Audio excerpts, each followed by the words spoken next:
This is an investigation to answer the question, how has food preparation changed over time? Primary sources from the Michigan Historical Museum will be examined in order to help answer this question. The big ideas will focus on how electricity has changed and improved food preparation and how the tools used for food preparation have changed to fit changing social styles.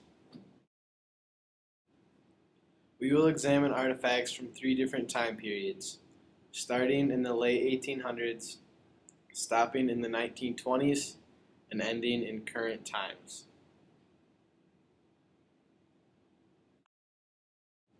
If I lived in the late 1800s, I would use this tool to make mashed potatoes. It would take lots of arm strength and tire me out. Years later, in the 1920s, I would use this tool, which made mashing potatoes much easier. All I had to do was squeeze 2 handles together.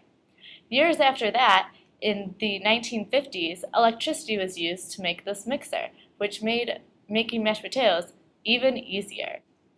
Today we use the same type of mixer, which comes in a variety of different styles and colors.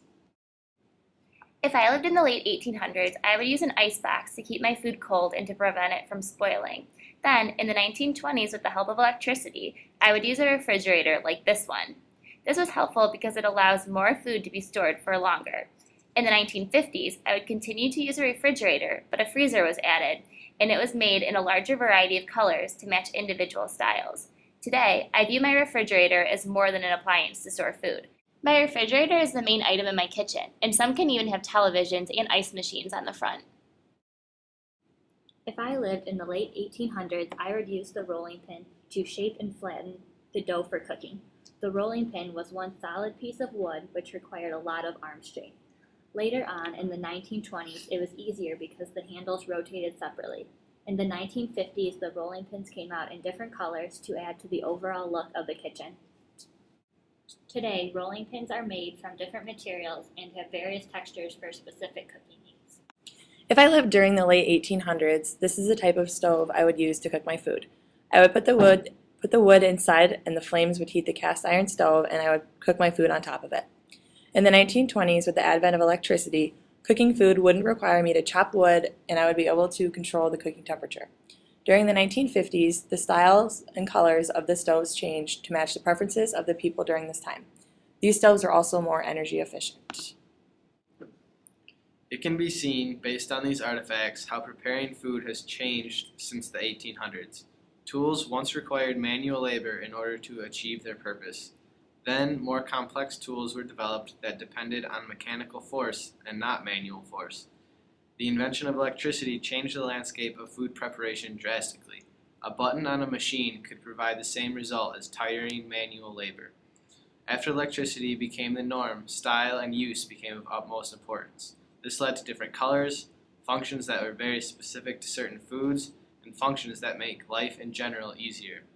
These could be perforated rolling pins, hot pink mixers, stoves that tell time, or refrigerators that have unlimited access to the internet.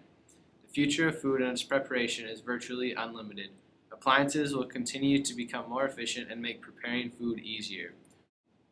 Who knows, perhaps some new form of power will replace electricity and all of the modern kitchen tools of today will someday be artifacts in a museum. This investigation was based on the following Michigan grade level content expectations. Explain how historians use primary and secondary sources to answer questions about the past.